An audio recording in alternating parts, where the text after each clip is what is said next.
నమస్తే అండి. దగదర్తి పిఎస్ లిమిట్స్లో ఐతంపాడు రంగసముద్రం మధ్యలో చెరువుకుంట దగ్గర ఈ నెల 1వ తేదీన ఒక మర్డర్ అయింది. దీనిలో మృతుడు ఏఎస్పేటకు చెందినటువంటి నాగులూరు ప్రభయ్య. ఇతనికి వయసు సుమారుగా 30 సంవత్సరాలు. ఇతనికి పెళ్ళయింది.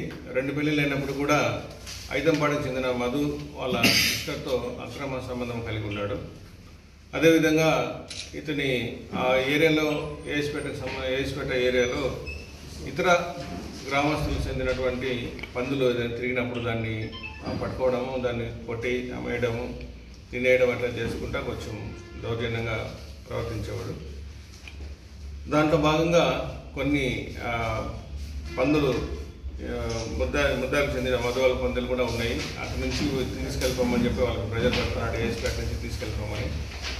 తర్వాత ఈ మధు వాళ్ళ చెల్లెలతో అక్రమ సంబంధం కలిగి ఉండడం వల్ల ఈ మధు అతని మీద ద్వేషం పెంచుకొని వాళ్ళ ముద్దాయిలు గురునాథము, తర్వాత సురేంద్ర, మహేంద్ర, తిరుపతమ్మ, బలరామయ్య, బాలరాజు, దశయ్య వీళ్ళందరూ కలిసి ఇతనికి ఫోన్ చేశారు.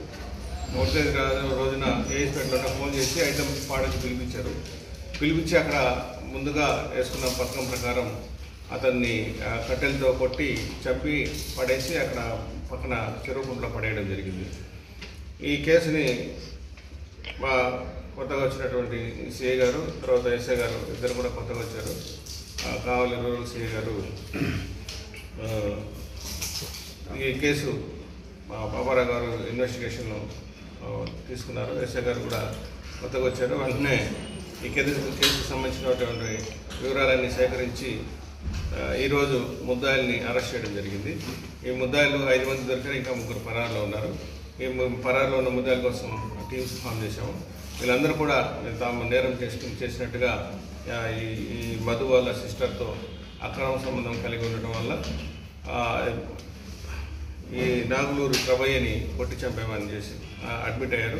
వీళ్ళందరూ కూడా ఈరోజు రిమాండ్కి పంపిస్తున్నారు.